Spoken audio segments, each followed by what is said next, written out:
friends, welcome back again to Tactical Enlightenment, and I have a diabolic new tactic to show you today. We are going to show you effectively a defense against very large forces, in particular large forces of enemy heavy horse.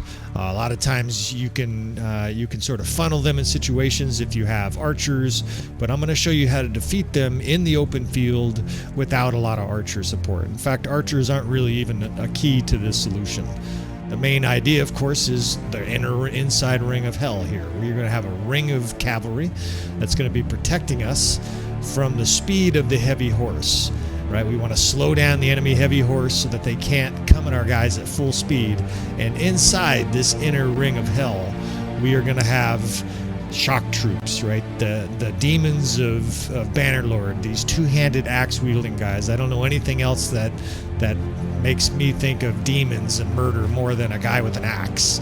These troops are highly vulnerable, though, right? They can get speared by cavalry running at full speed and shot by archers. So we're going to protect them. That's the basic idea of this, is we're going to protect this group of shock troops until the time is right? We're going to defend when the enemy's attacking us, and then when the enemy is vulnerable, we're going to attack. You can think of it just like a boxer. A boxer goes into a boxing match with his gloves up, defending, waiting for the onset of the opponent's attacks, and then whenever it looks like it's the right time to attack, he unleashes a flurry of punches. That's what this tactic is like. As soon as the enemy's inside the ring, the horses are slowed down, and we unleash hell as our two-handed axe-wielding murderers fly into battle. That is the basic principle behind this tactic. Of course, like the rest of our tactical demonstration here, we're always striving to go far beyond basic tactics. And while sure, you could put a big chunk of shock troops inside a ring of heavy horse and have some success, I've been fine-tuning this tactical process for two reasons. First, obviously just to figure out the right configuration to make it as lethal as possible. Second, I wanted to give this tactical option more versatility, so I have configured slight alterations to this tactic that will allow you to handle mixed armies or even infantry heavy armies and still send them all to hell. By the end of this video, you will have a clear understanding of how to build this tactical setup in your own game, learn the timing necessary to destroy your foe, and hopefully allow you to unleash hell in your own game. I will say that this video is not for beginners, and probably not even for experienced players used to commanding 4 or 5 army groups. In these episodes, we'll be commanding all 8 army groups, though again, you will still have some success even if you command only 5 or 6 divisions.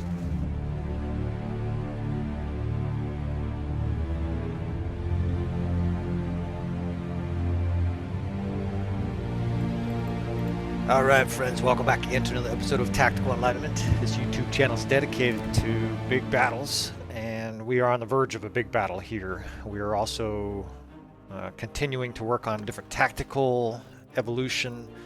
As I check my army here, we were sieging this castle in Khuzaite, and almost immediately we've got a response here from the Khuzaite. I don't have my normal full army capacity here. We're less than 1,000 men, and we're obviously facing more than 2,000 here.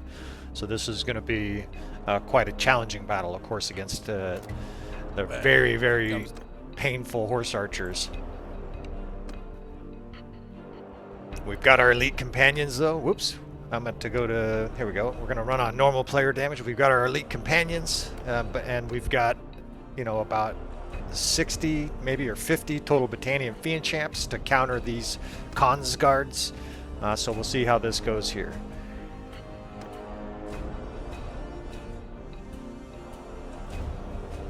I've been tinkering with my strategy against Khuzaite, and I think I want to try something a little different in this battle here. I think I want to try a circle defense.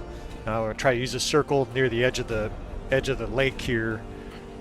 Fill it with archers, have an archer corps outside it, do some sparring outside it, and then try to get some infantry inside the circle where we can essentially ambush the enemy if they decide to enter the circle. Got my 8th Corps here. Those are elite knights. The 7th Corps is horse archers. The 6th is skirmishers, but I think I'm going to change one of these cav units. I got 2 cav units. Normally the 2nd and 3rd division are normally cavalry, but I think I want a big circle So I think I'm going to reduce the horse archers down some. I'm going to change the third altogether, I think. And we'll use the second in a big ring. Let's see how this looks. Let's see how wide we can make this. The idea here, of course, the horse archers circle you. It's not rocket science. We want to provide a circle of defense. All these guys will hold their shields sort of facing outwards and block a lot of the attacks.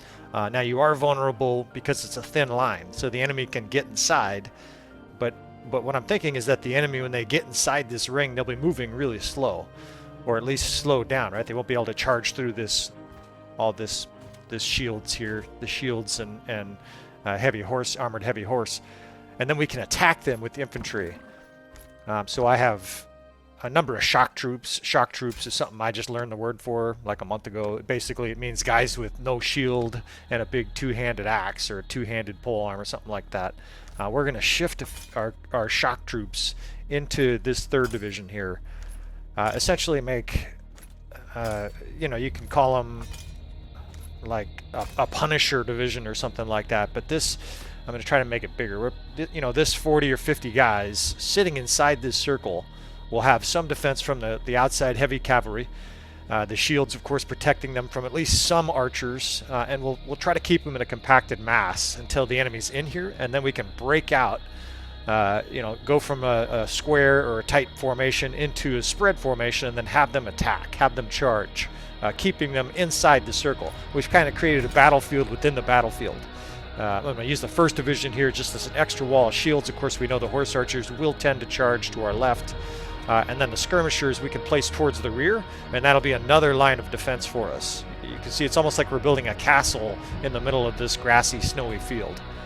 We position an archer corps. The 4th is my elite archer corps. I've got most of my high-ranking archers in there, and some of those units have good melee, so we'll put them inside the square as well. And frankly, the 5th is a little bit sacrificial out here, kind of to distract the enemy, but it also provides enfilade fire.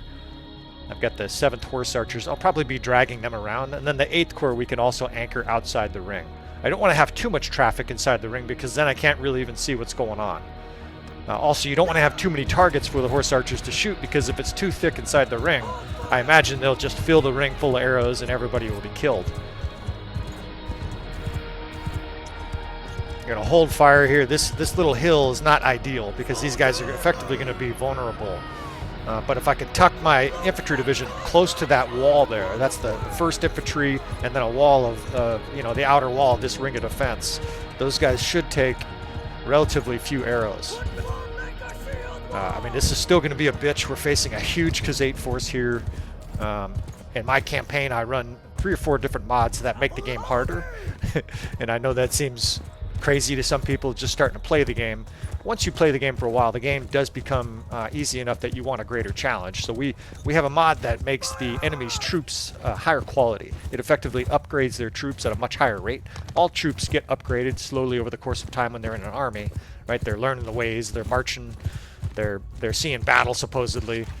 We're going to attack here.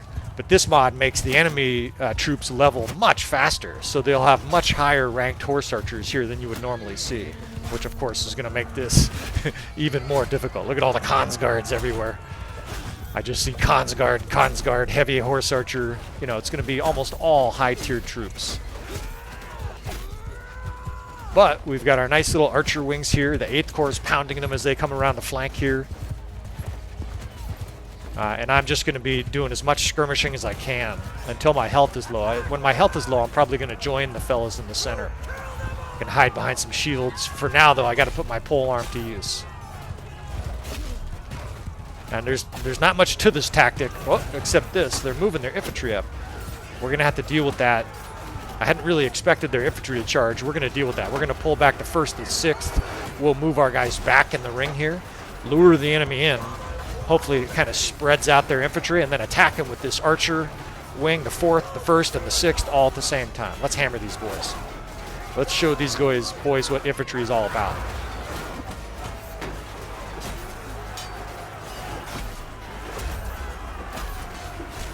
Yeah, they're having second thoughts already. They're peeling out.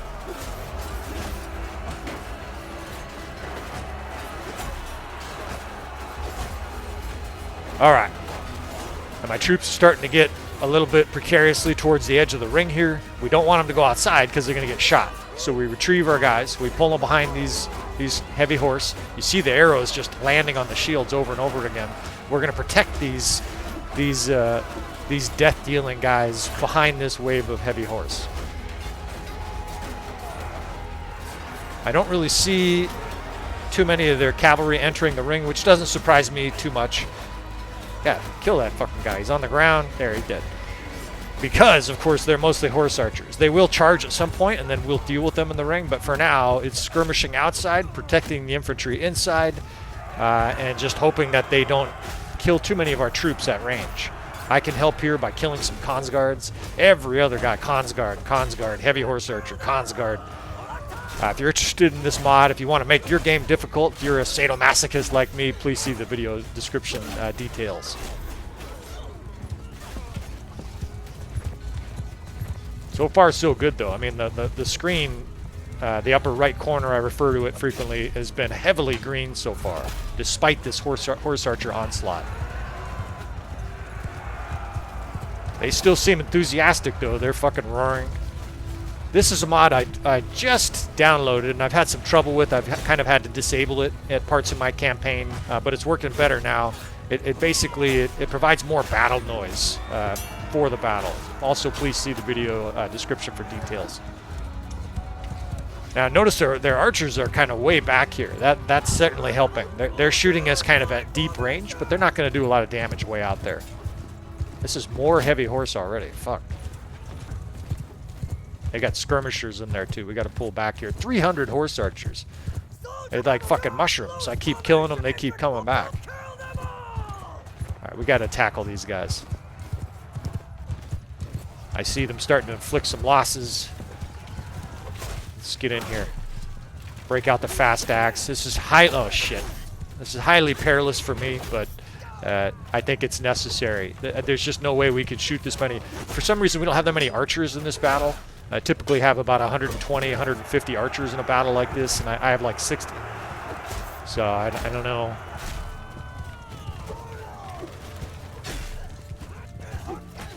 I got to switch back to the pole arm here. These long-armed, long glaive-armed Consguards are deadly up close. My health is already at a half. I regret playing at normal player damage. I've been doing that a little bit more. Fortunately, at this point at least, and it's only been like the last few days, I have the RTS mod working. I've only played with it once or twice. I don't really know how to use it, other than I don't know how to use the top down, but I do know that I get to use another character if my main character goes down, which is, you know, that's good because I'll be able to keep commanding the army. That guy got obliterated. I don't know what happened to him, but he went flying.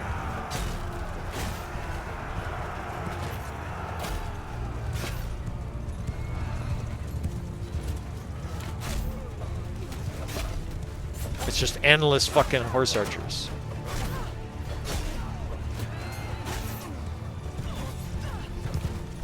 Oh shit!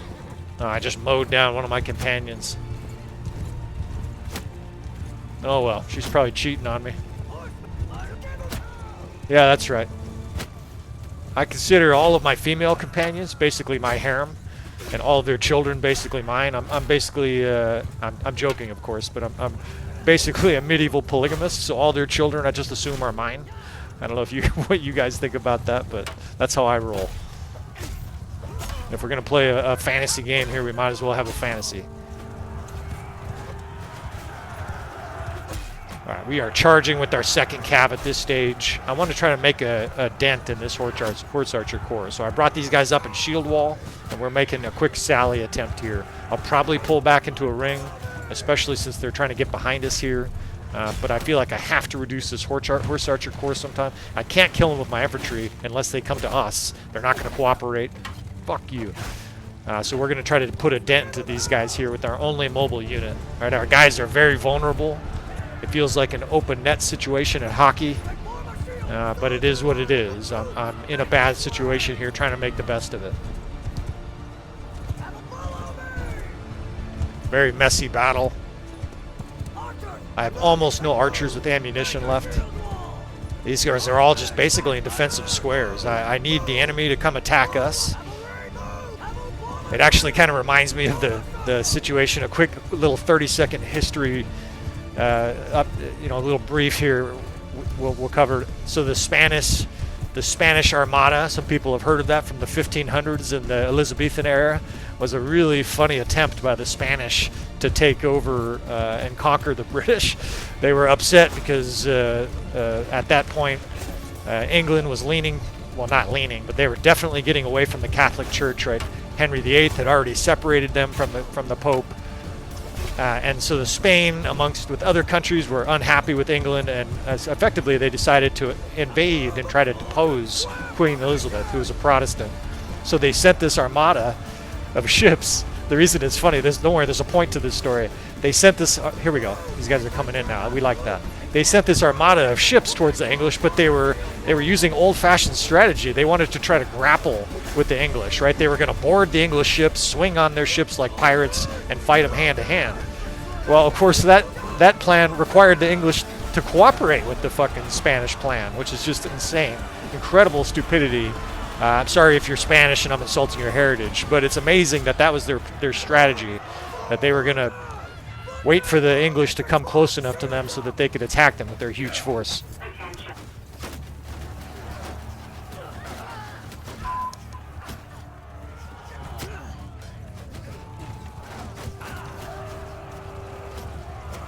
So needless to say, it didn't work. The English just decided, you know what, we'll just pound them with broadsides at a distance. You know, we'll just fire cannons at their ships.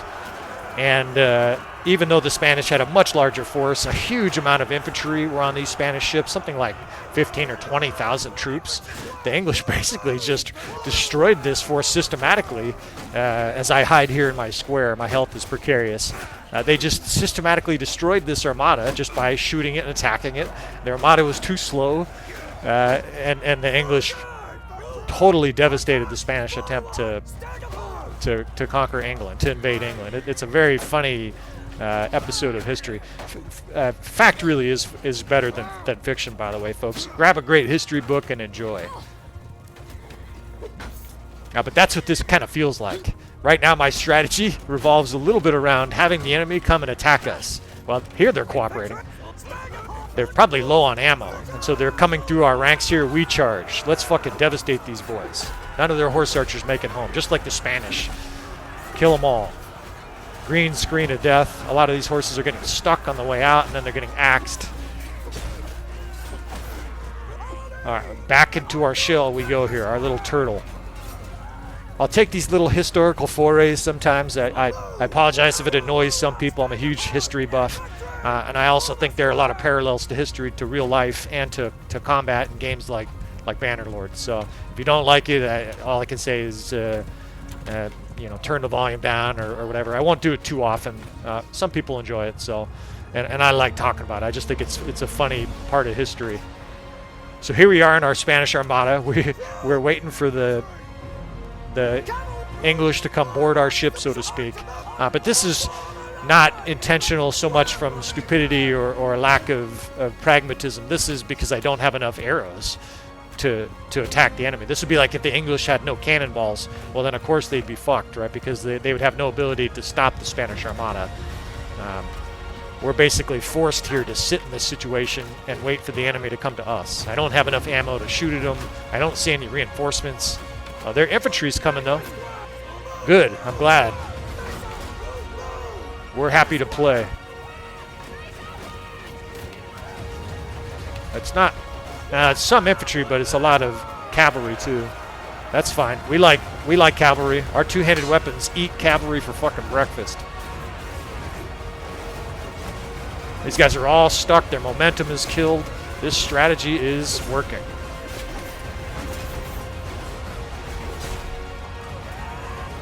See, one of the main advantages of cavalry, of course, is speed, right? They run around, they stab you when you're not looking. All of a sudden, you get a spear in the back. Well, one of the things that this ring is doing is it's preventing them from being at full gallop. They hit the edges and it kills their speed.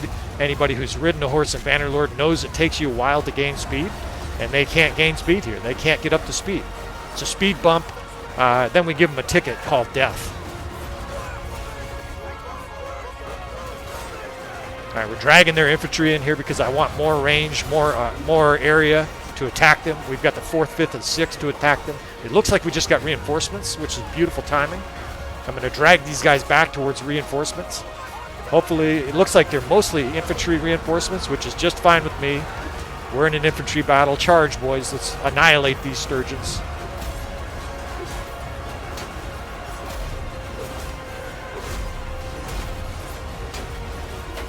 Our ring is still protecting us.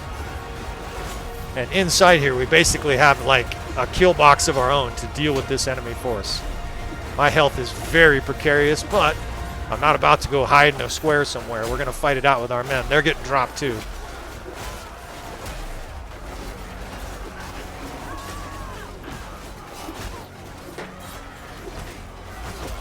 I hope the RTS mod keeps... Oh shit, they got a huge tranche of archers. Let's shift our cav into a shield wall, put them right in their face. Basically close them off from this infantry battle. That way we can isolate this infantry on our own. Now, there's way too many out there. Well, like I said. All right, how does this work here? Okay, I got this guy. I got control over... Oh, this is Varag, too. This is amazing. This is basically my character with a bigger, longer, slower axe. All right, he was one of those guys that was infatuated with size, and so he's got like the heaviest, slowest executioner axe we could find him. But he's like 330 two-hand, I think, and 300 or something athletics. So he's going to be able to basically be a slower version of my main character. This is beautiful.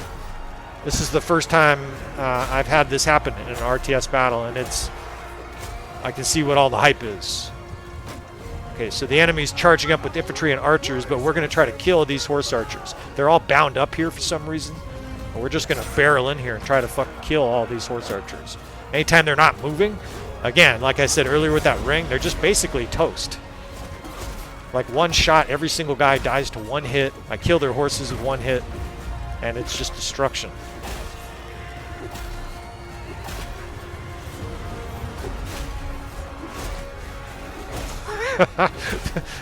Just chopping wood here. Chopping a little Khuzaite wood. The trees in Mongolia are very soft. They go down easy. Their forces are pulling back here.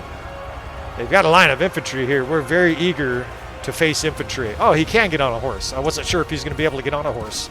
Let's mow down their infantry line here.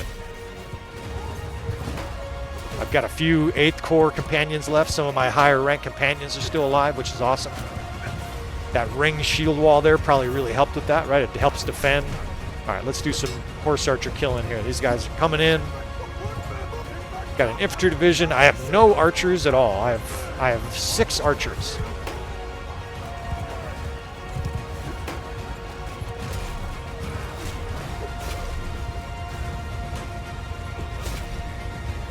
Yeah, this guy just destroys horse archers. He's killing 2 guys with like every swing.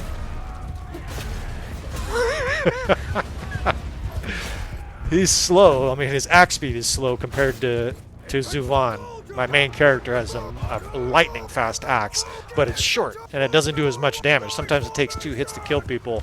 This guy's like a very different animal. Still effective. Still effective, but a different feel. Look at how many arrows are in these cav. Look at their shields are fucking covered. Of course, it's low-ranked archers, so their arrows are just like pinpricks. But they had like 20 arrows in their shields. All right, we're going to follow up our men here. We're going to get around the enemy's right flank here, try to stretch the 6th. No, don't attack them. Stretch on the 6th side here. We're going to flank this enemy on their left flank. We've got guys in the center, pinning them in place. This is effectively an oblique angle. Frederick the Great. Let's get a horse archer division or a cav division to protect us from their charging cav, and in we go here. They got archers bound up towards the back. Oh, this is just a juicy treat right here.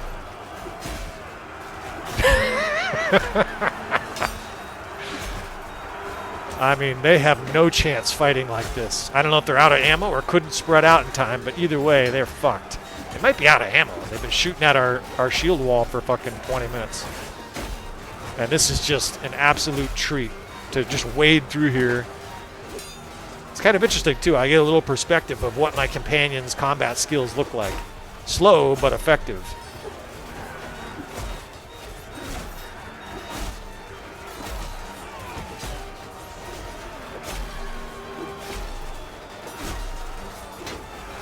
He still has enough agility too to just get out of dodge, right? It's when you have 300. I guess it's athletics is the word. I'm thinking kind of like an RPG sense. But when you have 300 athletics, you can just wade into battle, and as soon as it gets messy, most of the time you can just wade out. It's a very powerful skill set. Of course, people ask me all the time, how much leadership do you have, etc. I don't actually have very many, so our army size is not huge. We have had larger armies by calling in companions, but I typically have like leadership and steward skills in the 150 range, and I say typically because this is the third character I've had in this campaign. Now Varg has shit skills. He's just a brute force. He's one of those dumb as a rock jocks who's just dominant at sports, and so here we're using him for what he's good at, right? Killing other people. He does what he's told because he has no fucking critical thinking skills, can't think for himself. He's one of those drink the Kool-Aid people who just automatically believes whatever his media source says. I won't get too political on you, but basically he's dumb, but he kills people. Like, he's very effective at it. They're out of here. We fucking massacred this force of Khuzaite. 2,400 Khuzaite, and we butchered them with very few archers. And a new strategy here to add to our bag of tricks. It's the first time I've really ever tried a circle in a battle. There aren't very many times where I'm probably going to do this because a lot of times it's a foolish strategy, but here it worked beautifully. It was able to basically fend off a lot of the arrows from the horse archers. Of course, it prevented a lot of cavalry from charging in and spearing us. I think it's pretty optimal for fights against Khuzaite. I may experiment with it more. Of course, you need a relatively flat terrain for this to work, right? If it's open ground, or not open ground, but lots of big hills, they'll be able to ride up the side of the hills and shoot into your circle. But for flat terrain, this worked beautifully. Yeah, 320 casualties. I mean, that's amazingly low. Zuvan killed 127 before he went down. I probably got another 50 or so with Varag.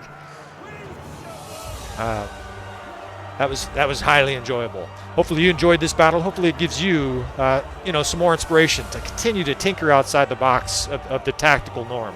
Maybe this is something you already do. Nobody's recommended this to me. If you have tactics that you think are dynamic that I should add to my repertoire, please suggest them. I'm all about adding new things. I'm all about improving in this game. And of course, I'm trying to help you guys improve as well.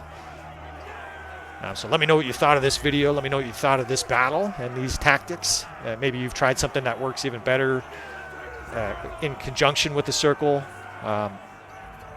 Please comment, like, all that stuff. It helps tremendously drive people to the channel, which I hope will then drive more tactical enthusiasts here, and we can all use that combined knowledge to get better at the game. Right? A little groupthink for the forces of good here instead of the forces of imbecility. So thanks again for watching, friends. I appreciate all you guys, and I will see you guys next time.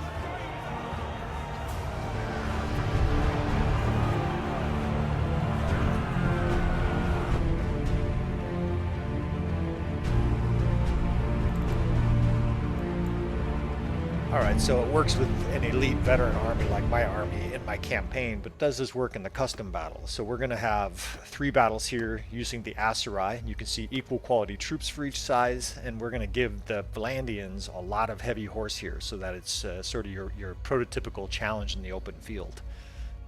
You don't have to play the Asurai for this strategy to work.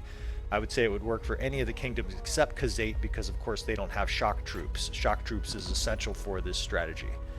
So the 8th Corps is just diversionary cav, the 7th is horse archers, the 6th will be skirmishers. They will be towards the back of the ring typically. Some of the formations do vary though. The 4th and 5th are both archer corps, and those can be identical. The 3rd, that's your shock troops, and you get them by selecting heavy armor and preference to higher tiered units. The 2nd, that's your cav unit, and you want them also to be higher tier and shield because the ring has to be strong. finally, your infantry, it'll vary depending on who you're fighting against, but that also, those guys should have spears and shields. You don't really want spears inside the ring. You already have a line of horse that provides your protection, that provides your spears, and so we're going to use our shields and spears on the outside of the ring, as you'll see. I've found that it's ideal to have the ring be at least 2 deep towards the front. You can see you can make it 2 deep all the way around. In my own experience, it's best if you have it at least 2 deep though at the front. If you have enough heavy horse though like this, you can have it fill all the way around. Of course, the front is typically where the enemy is going to attack you from. Now you see we're putting the shock troops in the middle, and we'll have those guys in a relatively tight formation until the enemy's inside and we want to attack. On the flank here, we're protecting our archers with the 1st Corps and the 8th Cav, right? I told you that's sort of going to be diversionary Cav, and then the infantry, or excuse me, the archers in big spread groups behind them, just to provide supplementary damage to the enemy as they come in. The horse archers, of course, a lot of the kingdoms don't have horse archers or the equivalent. They're not essential for this strategy, but we're just going to be using them as another unit in this battle. And then the skirmishers, you can put them towards the front, but I typically prefer them towards the back, because when the enemy's in the square and slowed down, while your shock troops are attacking the enemy, if you have skirmishers and shield wall towards the back, not only does it protect your rear, but those guys also throw javelins at your slowed down enemy horse that's inside the ring. That's also another critical component of this strategy, because it provides another layer of death. Those troops inside the ring, of course, are being attacked with ferocious guys with two-handed weapons, and fortunately the AI has no friendly fire issues, so these guys can just throw javelins while your two-handed guys go to work on slowed down enemy heavy cav. It's a quite lethal concoction. You can see this line of heavy horse, very difficult to charge through this with speed, right? There's not really any obvious gaps these guys are slightly staggered. So if you charge into this, as you'll see, a lot of the heavy horse come through basically walking, at the slowest possible speed, which removes a large part of the value of heavy horse, of heavy cav, right? If you can slow them down so that their energy is destroyed, suddenly they've just become basically elevated ragdolls for your two-handed troops to destroy. Like most of our battles, we held fire until the enemy was a little closer. You don't really want to be wasting arrows at long range. And in this situation, I'm merely using our horse archers, the 7th Division, as a distractionary force, right? We're going to try to drag them across a little bit. We basically want the enemy sort of attacking our different units here, without all of the cavalry attacking our main corps here. You can see they're starting to charge, and I want you to note how much they get slowed down by this outer ring. In fact, it's almost like they don't know what to deal with it, right? They're coming in very slow. These guys are basically trudging in. We spread our archers, or our units out, our shock troops out, and we tell them to charge. The last thing you can do to benefit is you can have them hold fire. That shock unit a lot of times will have little throwing axes or something like that. Don't waste your time with that. Have these guys go in, swinging those two-handed axes, killing everything in sight. You can see their cav didn't even penetrate the back row here, so our skirmishers are lighting them up with javelins. I see javelins flying over my shoulder, and our shock troops are just wading in and cutting through horse flesh. Now you don't want them to get too far, your shock troops. In a perfect world, the more you do this, you will find it's better if you pull them back. But in this custom battle here, I was still sort of tinkering with it, and I charged with the 2nd cav as well. I'm still sort of tinkering with that element of it. I tend to prefer that the cav stays in a ring as long as you have a long battle. Like if it's a short battle, in other words, if it's going to be just one enemy wave, once the enemy's charge is sort of broken up, once their heavy cav is sort of slowed down and chaos is ensuing, then I think it's okay to charge with your cav. But if you have multiple waves, if you're in a long battle, if you're fighting 1,500 troops, etc., I think it's better to keep your cav shield wall intact until the later stages of the battle. In other words, keeping your concentric walls of your castle up until it's time for a stage where you start to use your cavalry more offensively. Now in this custom battle, because they had mostly cav, the enemy's basically already routed. They're already destroyed. Now, they obviously had this line of archers, but this is just going to be a mere formality of destroying this. Right? We have most of our troops still left. We have heavy cav left, and we have very angry shock troops that still want to cut more heads off. Right? So this battle is over, and obviously the main crux of this whole custom battle was destroying this very strong, heavy Vlandian cavalry, and that's exactly what happened.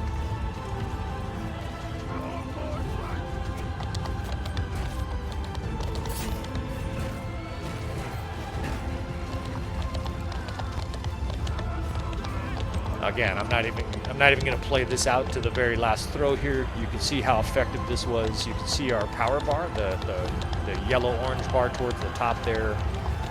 It's actually green, but for our side there on the right, you know, where the yellow-orange Aserai Kingdom label there, we have at least half of our troops still alive, and their enemy crossbow here is just basically fleeing into a big confused mass. Right, this battle is over. It's wildly successful. And frankly, it wasn't really even much of a fight. Alright, so now you know it destroys heavy cav if you set it up correctly. What happens if you face a mixed army? What if you're facing heavy cav, like the Sturgians have, and tough infantry, right? Again, you can see we've selected all the units except the recruit. Basically, I'm doing this to give the armies equal quality troops, and the Sturgians in this case have almost 60 more troops than us, right? So now we're significantly outnumbered, just to show you the effectiveness of this strategy. Again, each of these custom battles, I'll try to cover this. The 8th is distractionary cav, the 7th is horse archers, the 6th is skirmishers, the 5th and 4th are both identical archer units. And again, you need to use these custom bars, right, to get your units pulled up. If you want skirmishers, you do shield, and obviously that little guy looks like he's throwing a javelin. The 3rd, again, is shock troops, and you want to go in and micromanage. You want to look at your units up close. When you have your shock troops set up, you want to go in and pay close attention to make sure you don't have units in there that you don't want, right? No, I don't want them in a circle. I also will tend to square up the 3rd. If you're facing a lot of horse archers, a lot of enemy archers, I will typically have those guys in the center squared and then tucked next to shield wall infantry. Again, I like to zoom in because I want to see all these units are two-handed shock guys. And you can see they're almost uniformly, all those guys pretty much have axes. There's 1 or 2 non-axe guys in there, that's fine. One of the beautiful things of this tactic, of course, is that in a lot of battlefields, you can set this up before the battle starts, right? So this is an overhead view. It makes it a lot easier to kind of see what you're doing. It's much harder to do this tactic once you're moving on the battlefield. You will be able to do it once you practice with it. I've already successfully done that in several battles, but it's much, much easier if you can set it up before the battle starts like this.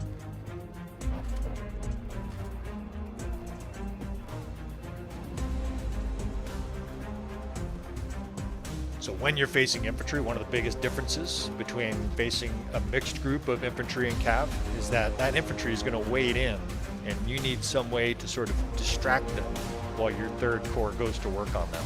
If you don't have a distractionary device, if you don't have this 1st infantry towards the front that we're going to use in a square, what'll happen is their infantry will meet your infantry in the middle, and you'll have a, I don't want to say a deadlock or a draw, but you're not going to have a decisive tactical advantage. So what we're going to be doing is using our 1st infantry as a square, distractionary square, for the enemy to sort of pick on, and then we will attack their units when they attack our square. Alternatively, if they don't attack our square and go right past it and head for our shock troops, we will simply have that square break apart, form a line, come back to us, and pinch in their infantry between our shock troops and our heavy infantry. Effectively, they will trap themselves. So this really is a situation where it's checkmate for the enemy here. If they don't attack our square, we simply surround them with those infantry. If they do attack our infantry square, and again, I'm referring to the 1st, not this 3rd. If they don't attack our bait square, then they encircle themselves. It really is damned if you do, damned if you don't. Now you see I have cav wings on both sides here, just sort of protecting our archers. Again, a little different configuration because the Sturgians in this battle have 3 major threats, right? They have both of these cav wings, and they have the infantry wing towards the front. Make a shield wall! Now, incidentally, this tactic does work on all battlefields. It is better, I think, if the terrain is relatively flat. If you are in a situation where there's a lot of hills, if the enemy is up on a hill shooting down into your square, you're going to have a problem, right? It's going to be harder to protect your third corps. And protection is critical, right? If these archers are just lighting your guys up, it's going to be a problem. It's going to cause a lot of damage to your shock troops. Of course, they're helpless to arrows. They just get shot to pieces. So you got to protect them. You see my guys getting hit right here. Now here comes their big infantry vanguard. They're going to be making a joint attack probably. Sturgia does a pretty good job when the AI takes control, and they will bring in their cav at the same time as their infantry. So we've got our first in the square. We're sort of protecting the wings with cav, and now we're going to bring our third back and hope that they engage our square. Their infantry is at the front of our ring here, and it does look like they're kind of ignoring it. They're like halfway in between. When they're broken up like that, charge. If the enemy doesn't attack your square, you want to bring your square back, but in this instance, they sort of came up, attacked it, and now they're past it. So again, we're taking that first infantry, breaking them up, and then having them encircle the enemy. You can see off to the sides here, their heavy cav is doing quite a number on our archers, but that's just fine. The center here is the key to battle. If these Sturgian infantry get destroyed, their heavy cav will be next up to die. And you can see any of their heavy cav that's coming into the square here is suffering grievous losses. This is not going to be a good situation for them, just like the Vlandians inside the circle. Heavy cav tend to get immolated.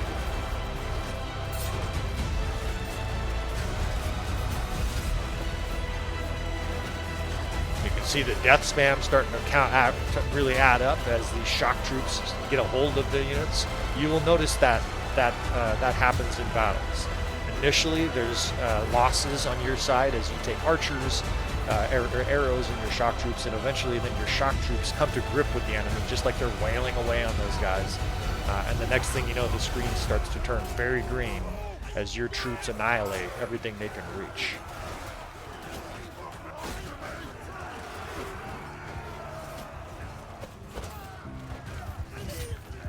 Now, mixed army is definitely harder for this tactic to handle, but I wanted to show you this as far as the versatility, right? We're fighting a very tough Sturgian force here. We're outnumbered by almost 60 troops, and our shock troops decimated this tough Sturgian infantry and are now in the process of annihilating their heavy cav.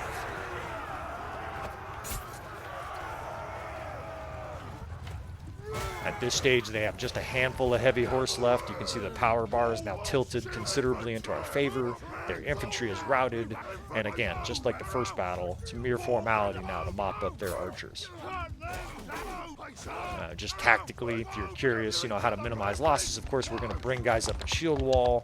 We're also going to have cav follow us in a shield wall, interrupt their archers, charge them with our units, and this battle is effectively over. Now they're kiting back here, so we're actually going to play this out a little bit just to sort of show you how you would deal with this. You want to move in systematically. You want to move your units in sort of as a cohesive group. You don't want to have your shock troops charging at this stage because they'll all get shot to death. And that's one of the critical components of this strategy. I started using what I called a shield and shock tactic in a lot of battles. And this is really just a variation of that. A shield and shock is effectively where I have a line, usually heavy cav, just because they're easier to position in a big long shield wall, usually 1 or 2 men deep. 2 is plenty, but 1 is actually still effective. And you have your shock troops effectively just following these offensive linemen towards the enemy. You can see our heavy cav in the front there blocking a lot of arrows. And then the third corps coming in behind them. And what that does, of course, is it protects your shock troops from arrows, right? It basically gives them a bodyguard until it's time for them to kill everything in sight, right? So our first infantry is now arriving at the enemy line. I might even get killed back here, but that doesn't matter. Ultimately, the strategy is what we're here talking about, not this guy running around. Yeah, he's dead. So at this stage, our infantry has reached the enemy lines. Our cav is rampaging, and again, just like the first battle, this is a mere formality at this stage. in a situation where you're fighting mostly cavalry, I find that you'll have about 60% in these custom battles, about 60% of your troops survive, which is an outstanding survival rate, right? We're talking over half your troops survive. In this battle here, even though we were heavily outnumbered by Sturgia and facing what I would consider the second hardest situation to deal with this strategy, it's still effective enough to succeed wildly, right? We still have about half of our army, maybe 40% of our army alive, and that's with us being significantly outnumbered. 175 troops left, so we're in pretty good shape.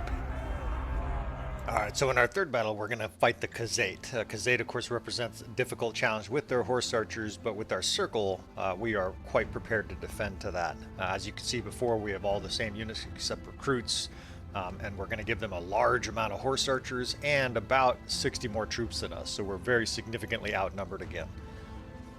The main difference, of course, with Khuzaite is you have to defend all your different sides, you know, all the front, back, left, and right because of those horse archers. And so we are going to be doing a little bit more micromanaging with our units, as you'll see. Again, this should all look very familiar at this stage. The 8th is reserve cav, the 7th is horse archers, the 6th is skirmishers. We're going to have 3 infantry divisions again, just like the other 2 battles. The 1st, 3rd, and 6th. 4th and 5th, again, are archers. But this time we're going to have archer divisions separated. We're going to have an archer division inside the ring itself. And then the 2nd, of course, again, is our elite cav, our higher quality cav for that outer protection. Again, I like to look up close at my 3rd Corps to make sure that these guys are the correct units, right? If you go into battle and just assume that they're the correct units and then find out mid-battle you got a bunch of guys with light spears in the middle of your ring, it's not gonna work very well for you. Your circle against Khuzaite will benefit if it's two men deep, simply because it's more horse meat and more shields that are going to be blocking incoming arrows, right? Of course, your main threat, obviously, against the Khuzaite is your horse archers. You want your ring big, but you don't want it so big that it's thinned out a little bit. Protection of your 3rd Corps is more difficult against the Khuzaite, of course, because they're surrounding your units, right? You can't just stick these guys at the front next to a shield wall and assume that they'll be protected from the enemy's archers. You're effectively going to have to micromanage the 1st and 6th Division, the infantry divisions with shields, to protect your non-shield division, the 3rd Infantry.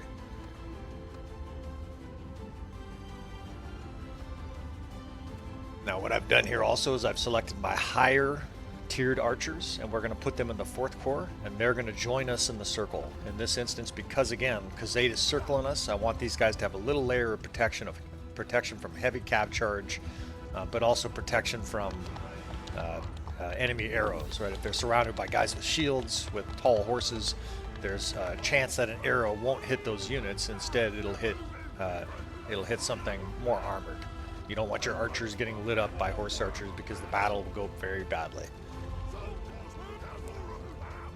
Now, showing you just in this instance, setting things up on the fly is much more difficult. You definitely have to have an understanding and a feel for where units are on the battlefield.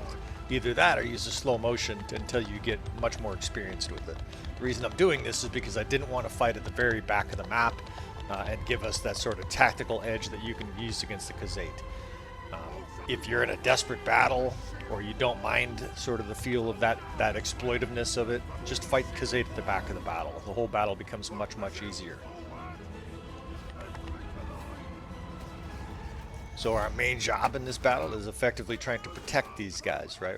It's where these guys we're the bodyguards for these important villains until they have their opportunity to swing those axes. We're going to be using these infantries and shield wall and basically absorbing as many arrows as we can here, putting our shields up, throwing a few javelins, but for the most part we are in defensive mode. And you really have no choice, right? This is an instance where we don't have a lot of infantry, where we don't have a lot of heavy cav to countercharge. We don't have enough archers to really combat their horse archers either. Now you notice their heavy cav is coming up. That's very good for us, right? We want them to charge. Look at what they're charging. There's like 10 men deep there as far as infantry and cav. They're barely going to make it to our shock troops. And by this point, now they're all slowed down. you can have the infantry spread, F2, F3, and then charge, right? And these heavy cav, they get a very rude welcome to the inner circle of hell here. You can see the death spam is almost entirely green as these stood up heavy horsemen just get absolutely butchered. Now, while we're making this attack, of course, we have to be cognizant of their horse archers, right? You're sort of watching the bulk of them. If they're completely surrounding you like this, there's not a lot you can do other than just have your movable shield walls here facing the bulk of them, right? You can make new lines.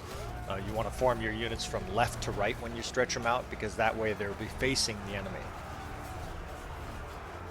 At this stage, you know, we're being surrounded by them, but we do have a layer of protection from all these heavy horse. And of course, a lot of our units are jumbled up here fighting their heavy calves, so their archers aren't really getting clean shots at this time. Now, I don't want my units taken off there running towards them. You don't want your units running too far away, and so very frequently you'll see me say, follow me, right? There is a lot of micromanagement that's necessary with this strategy. That's why I would not recommend this for even somebody who's sort of at the intermediate level for Bannerlord.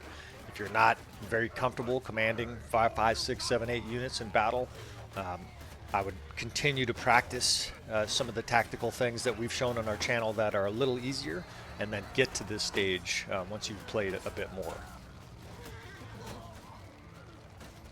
So we've reformed our initial. We're sort of back to the starting point since they're back to the starting point, right? We've sort of counterpunched each time they've changed strategies. We've sort of made necessary adjustments. As they cycle again to our flanks here, we will pull infantry bodies to the side again. Now their archers seem like they're routing. This just seems like a strange behavior. And now their cav is coming in. A lot of these guys are starting to come in. They're frustrated probably because they can't get kills. Well, that's what we want, right? Now our heavy infantry get released on these guys, and anybody within our circle of hell here gets tortured and beheaded. These guys standing here in the midst of our archers and shock troops are basically certainly dead. And you can see they don't have any speed. They can't charge through here. They're not doing any hit and run attacks. They're coming in. They're trying to hit and run, and they're the ones getting run over.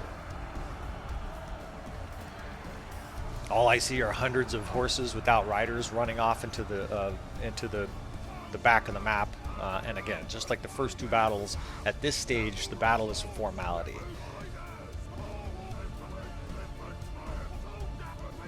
The enemy still has forces here that we're going to dispatch.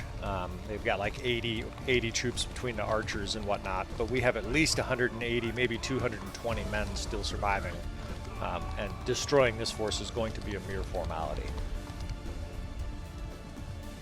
Just like before, we're leading with our 2nd Cav and 1st and 6th Infantry, right? These shield-walled guys. The 3rd is behind them, coming up on the enemy. And now it's just time to slaughter this infantry. I'm trying to get killed myself here. We still have archers. This was a decisive battle against a much larger Khuzaite force. I think we were outnumbered by about 60 men. And we just carved them to pieces with this strategy. So this inner circle of hell, I guess the point of these custom battles is to show you its versatility, right? You can use this against Vlandia, you can certainly use this against Khuzaite. You can even use this against mixed units, mixed difficult kingdoms like Sturgia with very strong infantry and still formidable heavy cav. It will work against the Imperials as well. It'll work basically against anybody as long as they don't have like a massive advantage in archers. If they have a huge amount of archers, you're probably in trouble. Right, if you have enough archers, you're simply going to get surrounded. You're going to have a hard time protecting your units long enough, and the tactic may not work as well.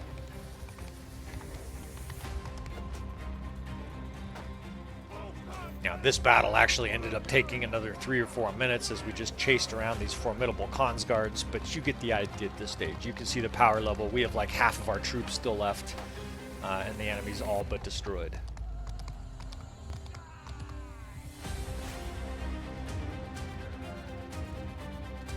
We continue to develop our tactical toolbox here on Tactical Enlightenment. I've used the analogy before. I think I just got ran over. Like killed by getting run over.